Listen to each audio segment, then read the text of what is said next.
انسان تو ہے کیا؟ تجھے ناز کس بات پہ ہے؟ ما غرک بربک الکریم، تجھے کس چیز نے مغرور کیا ہے؟ تیرے پاس ہے کیا؟ دولت، حسن، جوانی، اقتدار، صحت، وہ چیز تو بتا کہ جس میں تجھے ناز ہے۔ اس کی توفیق کے بغیر تو ایک قدم نہیں چل سکتا، تو سانس نہیں لے سکتا، تو پھر ناز کس بات پہ ہے؟ غرور کس بات پہ ہے؟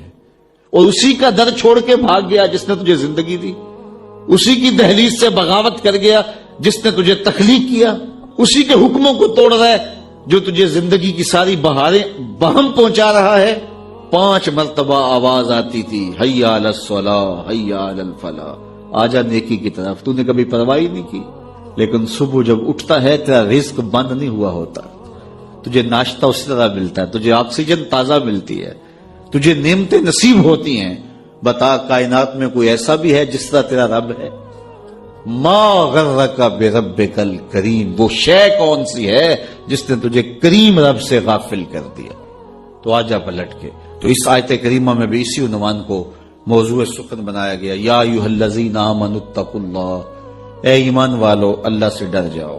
اللہ سے ڈرنا اس مفہوم میں ہے کہ بندہ ڈرتا ہے کہ مالک کہیں ناراض نہ ہو جائے، وہ روٹھ نہ جائے، میری زندگی کا سارا حسن اس کی رضا سے ہے، اور اگر وہ روٹھ گیا تو میرے پلے رہے گا کیا؟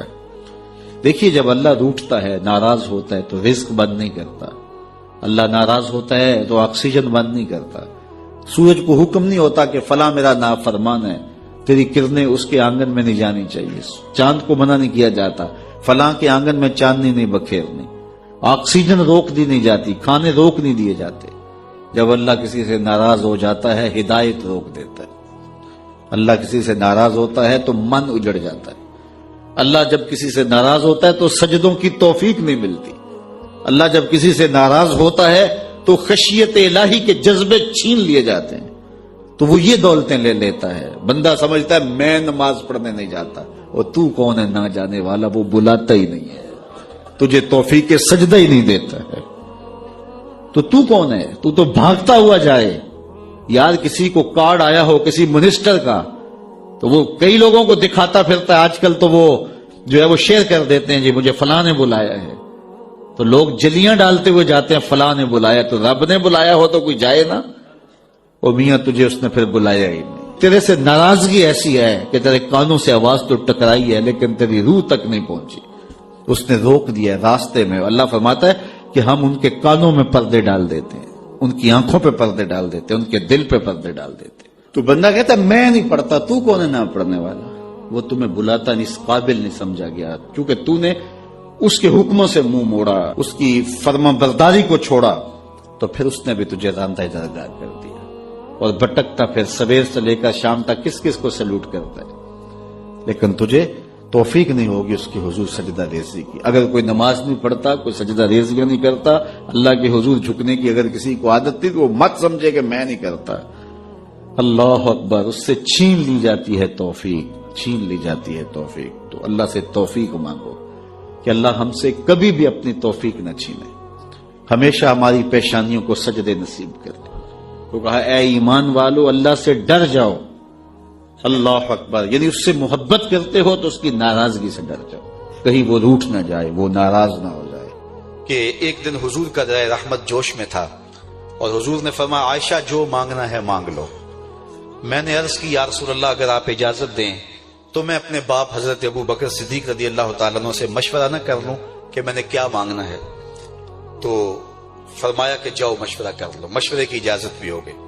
میں اپنے والد گرامی کی خدمت میں حاضر ہوئی اور کہا کہ دریائے رحمت جوش میں ہے اور رحمت کا باڑا برس رہا ہے۔ حضور نے فرمایا عائشہ جو مانگنا ہے مانگ لو، یہ اتنا سنہری موقع ہاتھ آیا ہے، تو میں چاہتی ہوں کہ کوئی مانگوں تو اہم شے مانگوں، تو آپ کی خدمت میں حضور سے اجازت پا کے حاضر ہوئی ہوں، مجھے بتایا جائے کہ میں حضور سے کیا مانگوں، تاکہ کوئی چھوٹی چیز نہ مانگوں، بڑی چیز مانگوں۔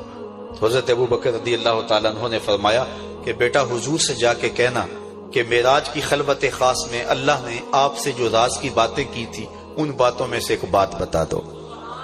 مانگا بھی تو علم مانگا، اور عائشہ میرے سے وعدہ کرو جو حضور بتائیں مجھے بھی آ کے بتانا ہے۔ ام المومنین حاضر خدمت ہو گئیں، حضور نے پوچھا عائشہ مشورہ ہو گیا؟ کہا جی حضور ہو گیا۔ کہا مانگو کیا مانگتی ہو؟ کہا حضور معراج کی خلوت خاص میں جب اللہ کے حضور حاضر ہوئے رب نے آپ سے راز کی باتیں کی تو ان باتوں میں سے ایک بات بتا دیں۔ حضور مسکرا پڑے، اس بات پہ مسکرائے ہوں گے میرے یار غار کا انتخاب کیسا ہے، یا اس بات پہ مسکرائے ہوں گے کہ راز کی بات بتا دوں تو راز راز نہ رہا، لیکن وعدہ کیا تھا۔ کہا عائشہ سنو، جب میں قرب خاص میں پہنچا تو میرے مالک نے مجھ سے راز کی جو باتیں کی ان میں سے ایک بات یہ تھی، محبوب تیری امت میں سے کوئی شخص کسی شخص کا ٹوٹا ہوا دل جوڑ دے تو میرے اوپر لازم ہے بغیر حساب کے جنت عطا کرو۔ ام المومنین بہت خوش ہوئی اور اپنے والد گرامی سیدنا ابو بکر صدیق رضی اللہ تعالیٰ عنہ کے پاس آئیں اور ساری کہانی سنائی۔ بہت خوش تھی، لیکن حضرت ابو بکر صدیق رضی اللہ تعالیٰ عنہ نے سنا تو رونے لگے۔ تو ام المومنین سیدہ عائشہ رضی اللہ تعالیٰ عنہ نے عرض کیا میرے والد گرامی یہ بات رونے والی تو نہیں ہے، ہم بسا اوقات کسی دکھی کے کام آ جاتے ہیں، کسی کا دکھڑا بیٹھ کے سن لیتے ہیں، کسی کی ڈھارس بنا دیتے ہیں، کسی کے کام آ جاتے ہیں، یہ تو بخشش کا بہانہ ہاتھ آ گیا اور آپ اس پہ رو رہے ہیں۔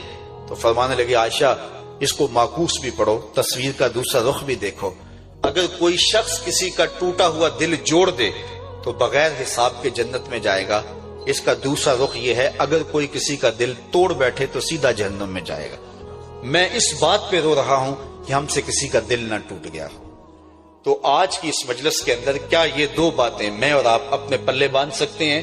ایک کا تعلق حقوق العباد سے ہے اور ایک کا تعلق حقوق اللہ سے ہے۔ حقوق اللہ میں سب سے اہم چیز نماز ہے، اور پہلا سوال قیامت کے دن نماز کا ہی ہوگا۔ اللہ مجھے آپ کو 5 گانا نماز کی توفیق نصیب کرے اور ہمیں توفیق نصیب کرے کہ ہم کسی کے دل شکستگی کا سامان نہ کریں۔ رسول کریم صلی اللہ علیہ وسلم نے ارشاد فرمایا اگر تم میں سے کسی شخص کے دروازے کے سامنے سے نہر گزرتی ہو اور وہ دن میں 5 مرتبہ وہاں سے غسل کرتا ہو، صحابہ مجھے بتاؤ اس کے بدن پہ کوئی میل کچیل رہے گا؟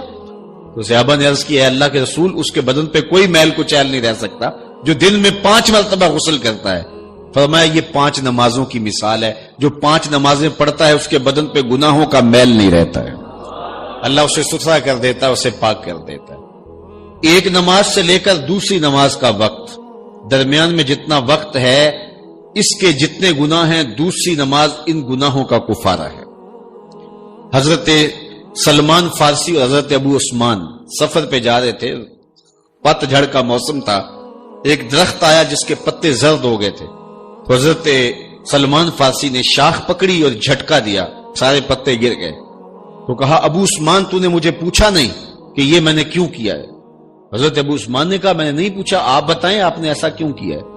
تو حضرت سلمان فارسی کہنے لگے ایک دن میں رسول اللہ کے ساتھ تھا، سفر پہ تھا، ایسے ہی ایک درخت آیا جس کے پتے زرد ہو چکے تھے، حضور نے شاخ پکڑی، جنبش دی، جھٹکا دیا، پتے گر گئے۔ حضور نے مجھے دیکھا اور کہا اے سلمان تو نے مجھے پوچھا نہیں کہ میں نے ایسا کیوں کیا ہے؟ تو میں نے کہا بندہ نواز آپ بتا دیں آپ نے ایسا کیوں فرمایا ہے؟ فرمایا سلمان جس طرح میں نے اس شاخ کو جنبش دی اور اس پر کوئی بھی پتا نہیں رہا، سارے گر گئے، جب بندہ نماز کے لیے کھڑا ہو جاتا ہے بدن کے سارے گناہ جڑ جاتے ہیں۔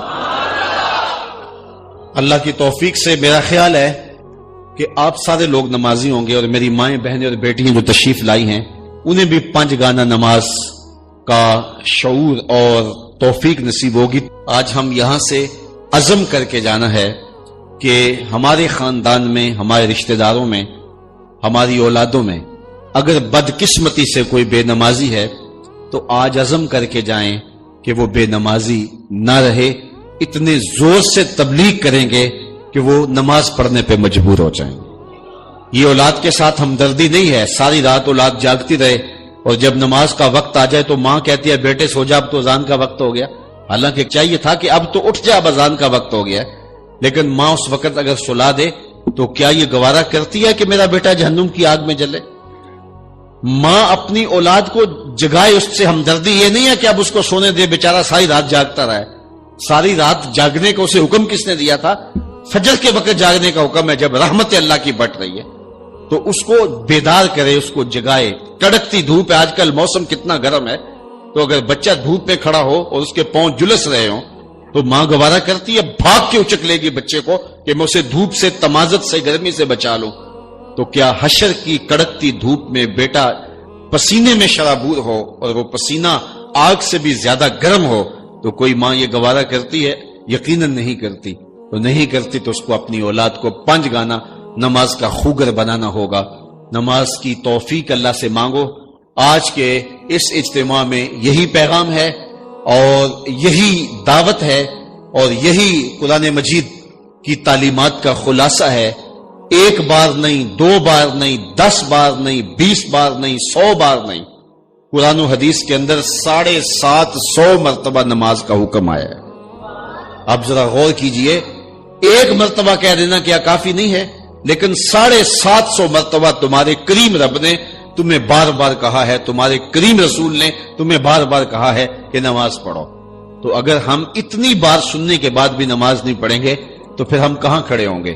اور دوسری بات ہے کہ اتنی تاکید کی گئی ہے، اتنی تاکید کی گئی ہے، تو یہ کتنا بڑا جرم تھا نماز کا ترک کرنا کہ بار بار کہا گیا ہے.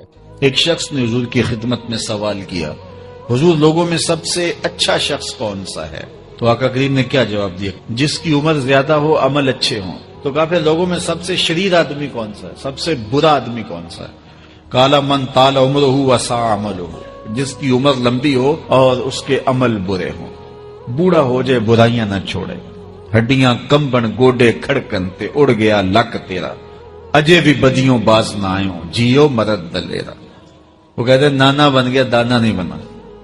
تو جس کی عمر زیادہ ہو لیکن اس کے عمل کرتوتیں اچھی نہ ہو، بوڑھا ہونے کے باوجود بھی شرارتیں کرتا ہو، 2 آدمیوں کو لڑاتا ہو، میاں بیوی کے درمیان تنازع کھڑے کر دیتا ہو، خاندانوں کے اندر شر پھیلاتا ہو، لڑائیاں پیدا کرتا ہو، متکبر ہو، اس کی چال ڈھال متکبرانہ ہو، اس کی نظر میں حیا نہ ہو، اس کی زبان گندگی اور غلاظت بکتی ہو، گالیاں دیتا ہو، عمر ہو گئی ہے لیکن اس کے عمل اچھے نہیں. فرمایا سب سے اچھا شخص دیکھنا ہے تو وہ ہے کہ جس کی عمر زیادہ ہے، عمل اچھے ہیں. سب سے برا شخص دیکھنا ہے تو وہ ہے جس کی عمر زیادہ ہے، عمل برے.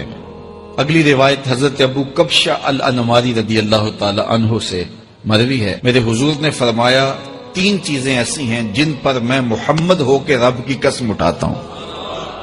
ان میں سے پہلی بات یہ ہے کہ میں قسم کرتا ہوں کہ صدقے سے مال کم نہیں ہوتا. اور دوسری بات، اگر کسی نے کسی پہ زیادتی کی اور اس نے کہا جا میں نے معاف کر دیا، تو حضور فرماتے ہیں میں قسم دیتا ہوں اس کی عزت کم نہیں ہوگی. ہو سکتا ہے کوئی شریک کہہ دے اور ڈر دے معاف کرتا ہی، کہا وہ کہہ دے، لیکن میں محمد قسم دیتا ہوں کہ عزت کم نہیں ہوگی. میں رب سے عزت لے کے دوں گا اسے. اللہ اکبر. تیسری بات، جب کوئی شخص سوال کا دروازہ کھول دیتا ہے، مانگنے لگ جاتا ہے، تو میرے حضور فرماتے ہیں میں قسم اٹھا کے کہتا ہوں اللہ اس پر محتاجی کا دروازہ کھول دیتا. جو مانگنے لگ جاتا ہے پھر مانگتا ہی رہتا. ہم نے دیکھا کچھ لوگ بچپن سے مانگتے ہیں، بڑھاپے تک مانگتے رہتے ہیں، ان کی کبھی ضرورت پوری نہیں ہوئی. یہ قرض مانگنے کی عادت جس کو پڑ جائے تو وہ بھی ساری زندگی قرض ہی مانگتا رہتا ہے، ہر وقت مقروض. تو جس کو مانگنے کی عادت پڑ جائے تو میرے حضور فرماتے ہیں میں قسم اٹھا کے کہتا ہوں محتاجی کا دروازہ بند نہیں ہوتا. محتاجی اس کی جو ہے وہ مستقل اس کے اوپر مسلط کر دی جاتی ہے، وہ مانگتا ہی رہتا ہے. تو آئیے اس مختصر زندگی کو اللہ کے نام لگائیں، اس کے ذکر سے وابستہ کریں.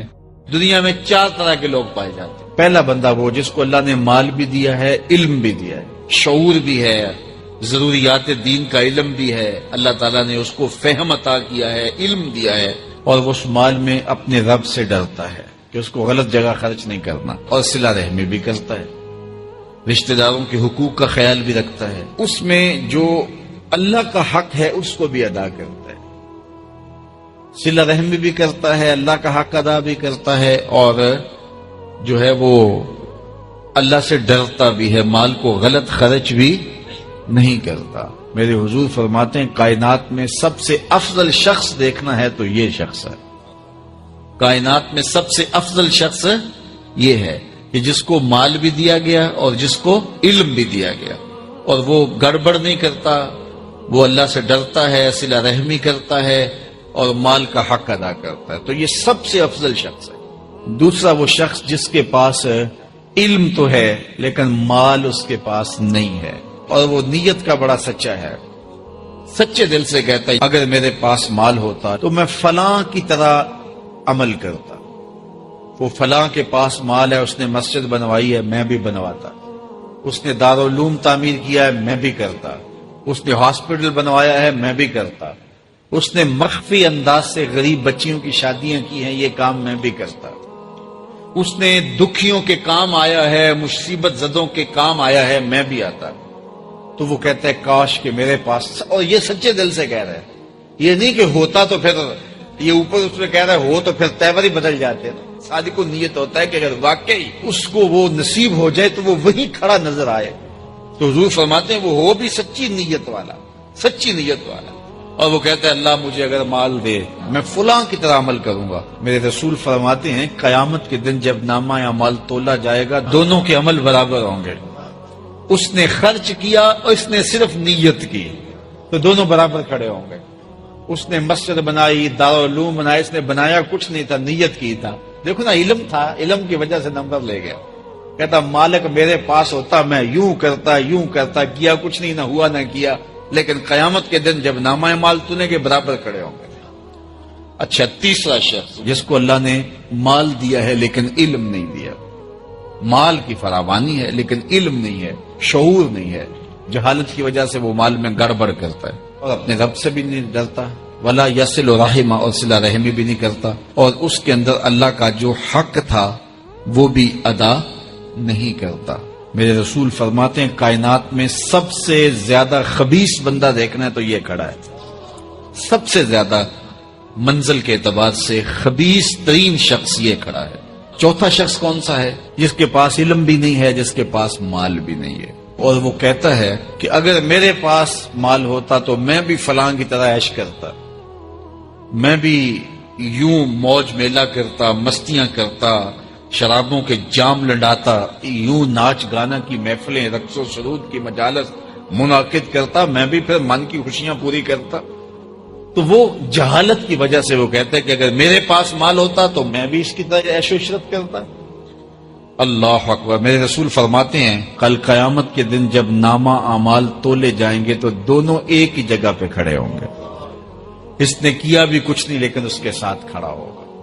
ہم اپنے آپ پہ غور کریں، اپنی زندگی پہ غور کریں، ہم کہاں کھڑے ہوئے ہیں. یہ بات تو ہمیں کہی گئی تھی نا کہ جو الطہور نصف الایمان، صفائی آدھا ایمان ہے. لیکن یہ ان لوگوں نے اپنا لیا کہ جن کے مذہب میں نہانا اور غسل کرنا روا نہیں تھا. آپ جو ہے وہ فرانس کی خوشبوئیں پوری دنیا کے اوپر مشہور جانتے ہیں، کبھی اس کا پس منظر بھی جو ہے وہ معلوم کیا کہ کیا ہے؟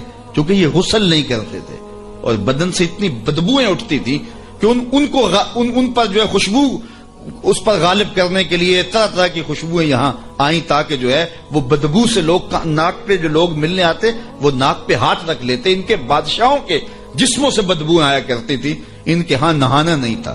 یہ تو مسلمانوں نے آ کے سکھایا.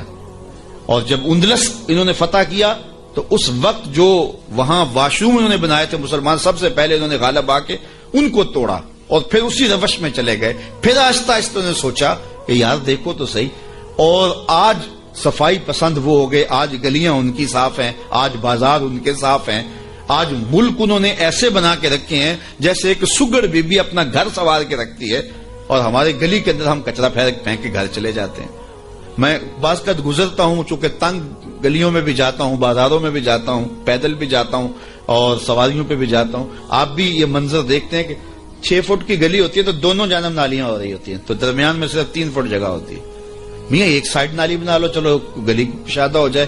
لیکن ادھر والے نہیں مانتے کہ ہماری جانب نالی ہو، وہ کہتے ہیں ادھر نہیں مانتے، چلو فیصلہ کیا کہ دونوں جانب نالیاں ہوں.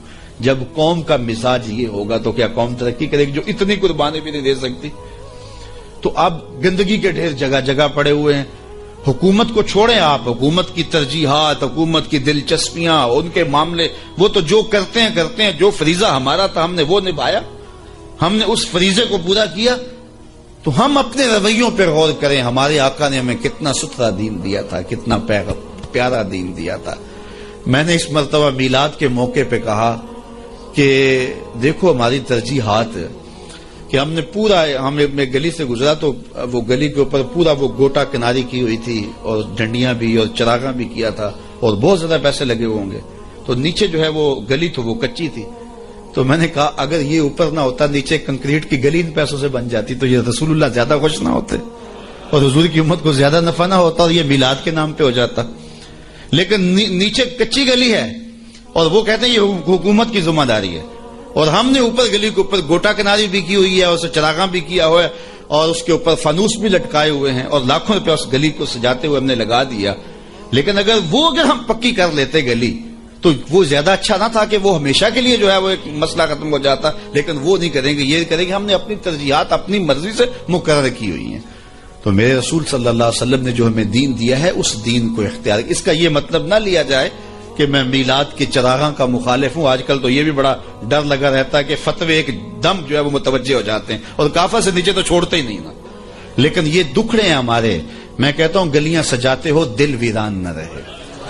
میں کہتا ہوں چراغاں کرتے ہو مکانوں کی چھتوں پہ کرو, میں اس کا انکار نہیں کرتا, لیکن دل کی گلیوں میں اندھیرا نہ رہے. اور تم جھنڈیاں لگاتے ہو حضور کے نام کی, ایک ایک پرت پہ, دل کے ایک ایک پرت پہ نام محمد کی جھنڈی بھی لگاؤ. اور میں نے الحمدللہ جگہ جگہ میلاد کے موسم میں اس مرتبہ توجہ دلائی کہ آپ اس طرح کریں کہ اپنے محلے کے اندر فہرست بنائیں, اپنی گلی کے اندر فہرست بنائیں. اللہ تعالیٰ نے یہ نظام رکھا ہوا ہے. غربت کے زمانے کے اندر بھی ایسا ہوتا ہے کہ ایک گلی کے اندر 20 یا 25 گھر ہیں, تو ایک دو گھر والوں کو اللہ تعالیٰ نے مال و دولت سے فرازہ جو ہے وہ مالا مال کیا ہوتا ہے. باقی جو ہے وہ پوری گلی کے لوگ غریب ہو سکتے ہیں, لیکن کوئی ایک آدھ آدمی اللہ تعالیٰ وہاں امیر رکھا ہوتا ہے. ایک پورا گاؤں ہے, دیہات ہے, اور بڑا غریب دیہات ہے, لیکن وہاں بھی کوئی 5, 10, 15 ذمہ دار ہوتے ہیں, یا کچھ لوگ مالی طور پہ مستحکم ہوتے ہیں. یہ اللہ تعالیٰ نے نظام رکھا ہے. وہ جو 5, 10 لوگ ایک بستی میں امیر ہیں, ایک گلی کے اندر 15 یا 20 گھر ہیں, تو سارے غربا کے گھر ہیں, تو 2-3 گھر جو ہیں اللہ تعالیٰ نے ان کو نوازا ہوا ہے. تو وہ 2-3 گھر یا اس گاؤں کے اندر جو ہے وہ 10-12 لوگ وہ سوچیں کہ ہمیں سرخاب کے پر لگے ہیں کہ ہمیں دولت زیادہ دی گئی ہے. عقل و فہم کی وجہ سے بھی دولت زیادہ نہیں ہوتی. میاں صاحب فرماتے ہیں بے وقوفاں دے نوکر ویکھے دانش مند سے آنے. ایسا بھی ہوتا ہے. یہ اللہ کی تقسیم ہے, وہ جس کو عطا کر دے. تو اب جس کو دولت زیادہ دی گئی ہے وہ سوچے کہ مجھے کیوں زیادہ دی گئی ہے.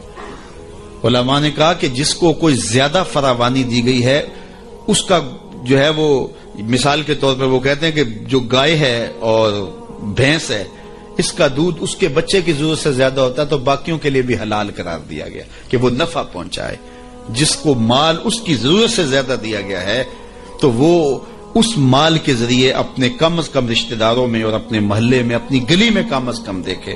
اور میلاد کے موسم کے اندر وہ غور کرے کہ میری گلی میں 15 گھر ہیں, اس میں کوئی غریب ہے, تو آج میلاد کے دن ایسا نہ ہو کہ آج بھی وہ غربت میں دن گزارے. اگر اس کو آپ 1 مہینے کا راشن دے دیتے ہیں اور ساتھ لکھ کے چٹ اس کے اندر ڈال دیتے ہیں میلاد مبارک, اور درود پڑھتا رہے گا اور حضور علیہ الصلوۃ والسلام کا صدقہ کھاتا رہے گا, تو کتنا اچھا ہو. تو یہ وہ چیزیں ہیں جس کی طرف ہمیں توجہ کرنی چاہیے. اور میں سمجھتا ہوں کہ حضور علیہ السلام کی محبت سے معاشرے کے دکھ جو ہیں وہ سمیٹے جا سکتے ہیں. آقا کریم علیہ الصلوۃ والسلام نے محبت سے ہی معاشرت کو جو ہے وہ اپنے قریب کیا, اور لوگ ایمان کی دولت سے مالا مال ہو گئے. وہ ایک بچہ آیا نا اپنی ماں کے لیے لباس لینے کے لیے, اور پہلے وہ گیا اپنے چچا کے پاس, اس کی ماں بیوہ تھی, اس کا لباس پھٹ گیا تھا, اور وہ اپنے چچا کے پاس گیا تو اس نے دتکار دیا. اللہ اکبر. فذالک الذی یدعو الیتیم, یدعو الیتیم, یہ قرآن نے بتایا کہ یہ وہ بد نصیب لوگ ہیں جو یتیموں کو دھکے دیا کرتے ہیں. تو وہ ماں نے اس کو روکا تھا, بیٹا نہ جانا, تاریخ خیرب پڑھے, ماں نے کہا تھا بیٹا نہ جانا, لیکن اس نے کہا کہ تیرے بدن کے اوپر جو لباس ہے وہ بھی پھٹ گیا اور جگہ جگہ سے جسم جھلک رہا ہے, تو میں اپنے چچا سے آپ کے لیے لباس لے کے آتا ہوں. پھر جو رویہ اس نے اختیار کیا تو واپس روتا ہوا آ رہا تھا, تو کسی نے راستے نے پوچھا کہ کیا ماجرا ہوا. اس نے کہا چچا کے پاس گیا تھا ماں کے لیے لباس لینے, اس نے تو لا کے بھیج دیا. اللہ اکبر. تو اس نے کہا کہ جہاں سین حرم میں محمد نام کا ایک شخص بیٹھا ہوا ہے, اگر تو اپنا دکھڑا اس کے سامنے پیش کرے تو وہ امید ہے تمہیں رد نہیں کریں گے, لیکن سن لے ان کا دین کوئی اور ہے. اللہ اکبر. اپنے ماں کے پاس آیا تو ماں کو کہا کہ چچا نے رلا کے بھیج دیا, لیکن آپ کی حالت مجھ سے دیکھی نہیں جا رہی. بچہ ابھی شعور کی منزلوں میں قدم رکھ رہا تھا, پہلے بہت چھوٹا تھا, اب اس کے اندر ایک جذبات تھے بچے کے اندر. تو ماں نے کہا کہ بیٹا نہیں، ان کے پاس نہیں جانا، سنا ہے کہ وہ جو ان سے ملے دین دھرم چھین لیتے ہیں اس کا. اللہ اکبر. تو حضور علیہ الصلوۃ والسلام کے پاس جانے سے ماں روکنے لگی، لیکن بچے نے کہا کہ امی میں پکا رہوں گا، بتوں کا وفادار رہوں گا، تم اس ٹینشن کو، اس پریشانی کو چھوڑ دو. اور حضور کی خدمت میں حاضر ہوا. حضور صحن حرم میں چادر اوڑے بیٹھے ہوئے تھے اور جا کے کہنے لگا میں پہلے بات آپ سے کر لیتا ہوں، آپ کا دین میں نے قبول نہیں کرنا. حضور مسکرا کے بولے بیٹا بتاؤ کس لیے آئے ہو؟ کہا میری ماں بے لباس ہے، میں آپ سے لباس لینے آیا. حضور نے چادر رحمت اتار کے اس کے کندھوں پہ ڈالی. اللہ اکبر. وہ واپس آ گیا اور ماں پر حضور کی چادر اڑائی. اللہ اکبر. اور ماں نے کہا کہ بیٹے اس نے اپنا دین تو نہیں تجھے دیا؟ کہا نہ، میں نے پہلے کہہ دیا تھا تیرے دین نہیں مانوں گا. ماں کہنے لگی پتر اس کا دین ماننا چاہیے، یہ جس نے رحمت کی چادر ہمارے سر پہ تان دی. اللہ اکبر. تیری تک کے ادامہ میں مرید ہو گئے. اس بوڑھی عورت کا قصہ بھی آپ نہیں بھول سکتے، جو گھر کا سامان باندھ کے اپنے دروازے پہ بیٹھی ہوئی تھی اور اس نے سنا تھا مکے میں ایک جادوگر آیا ہے جسے ملتا ہے اس کا دین چھین لیتا ہے. اس نے سوچا ساری زندگی لات، منات، حبل، عزا ان کے ساتھ وفا کی ہے، یعوق اور نصر کے قصیدے پڑھے ہیں، تو اب آخری زندگی میں کیا میں ود اور سوا کو چھوڑ دوں گی، میں یعوس اور نصر کو چھوڑ دوں گی، میں لات اور منات کو چھوڑ دوں گی. کہا کہ کہیں ایسا نہ ہو کہ کہیں اس سے ملاقات ہو جائے اور وہ دین ہی میرا چھین لے، مجھے شہر چھوڑ دینا چاہیے. گھر کے تھڑے کے اوپر سامان باندھ کے بیٹھی ہے. حضور بھی گزرے تو اس نے دیکھا تو کہا بھتیجے یہ سامان میرے سر پہ رکھ دے. حضور نے سامان اٹھایا، دیکھا تو بوجھل تھا، وزنی تھا، اور بڑھیا کو دیکھا تو کمزور تھی. تو کہا کہ بڑھیا اگر چاہو تو جہاں چاہتی ہو، میں خود نہ چھوڑا. اس نے کہا اس سے بڑی مہربانی کیا ہوگی، میں تو لاولد ہوں، میری تو اولاد نہیں ہے، تو میں شہر چھوڑ کے جا رہی ہوں. راستے میں حضور نے سامان اٹھایا ہوا ہے اور بڑھیا سے باتیں بھی کرتے جا رہے ہیں. تو بڑھیا کو کہا کیوں جا رہی ہے؟ اس نے کہا کہ سنا ہے یہاں ایک جادوگر ہے جو لوگوں کا دھرم لوٹ لیتا ہے، لوگوں کا دین لوٹ لیتا ہے. میں نے ساری زندگی بتوں سے وفا کی ہے، میرے آباء و اجداد نے بتوں سے وفا کی ہے، میں چاہتی ہوں دین اجداد ہاتھ سے چھوٹ نہ جائیں. آخر اس شہر میں رہتی ہوں، کہیں مل نہ جائے، تو میں چاہتی ہوں کہ میں شہر چھوڑ جاؤں. زندگی کی چند سانسیں باقی ہیں، میں وفا کے ساتھ تو گزاروں. غالب نے کہا تھا نا وفاداری بشرط استواری اصل ایمان ہے. اس پہ اختلاف بھی کیا جا سکتا ہے. مرے کعبے میں تو بت خانے میں گاڑو برہمن کو. وہ کہتا ہے چاہے بت سے وفاداری ہو، وفاداری تو اس نے کہا میں تو وفاداری کرنا چاہتی ہوں اپنے بتوں سے، اور میں شہر چھوڑ کے مکہ جا رہا ہوں. جانتی ہوں ام القریٰ ہے، بستیوں کی ماں ہے. اس شہر کو شہر جمال کہتے ہیں، شہر خوبہ ہے، لیکن میں اس شہر کو چھوڑ کے جا رہی ہوں. خیر حضور نے کچھ نہیں کہا، اس کا سامان نہیں پھینک دیا کہ ٹھیک ہے تم پھر جاؤ. سامان اس کا اٹھایا اور جہاں تک اس نے جانا تھا سامان پہنچایا. سامان سپرد کر کے واپس پلٹنے لگے تو اس نے کہا بچے اپنا نام تو بتا دے. لوگ کہیں گے کہ مکہ چھوڑ آئی ہو تو بتاؤں گی ایک جادوگر کے دکھ سے چھوڑ آئی ہوں. تو وہ کتنا برا بھلا کہیں گے شہر مکہ کو کہ جس مکہ سے لوگ نقل مکانی کرنے پہ مجبور ہو گئے. تو میں انہیں یہ بھی بتاؤں گی کہ جس مکے میں جادوگر رہتا ہے اتنا اچھا نوجوان بھی رہتا ہے. تو تیرا نام لیا کروں گی، تیرے قصیدے پڑھا کروں گے. تو حضور علیہ السلام مسکرا پڑے. کہا بڑھیا جس جادوگر سے بھاگ کے آئی ہے وہ تیرے سامنے کھڑا ہے. اس نے کہا سچ سے آپ ہی محمد ہیں؟ حضور نے فرمایا نام میرا یہی ہے. تو اس نے کہا پھر آپ کا جادو میرے پہ چل گیا ہے.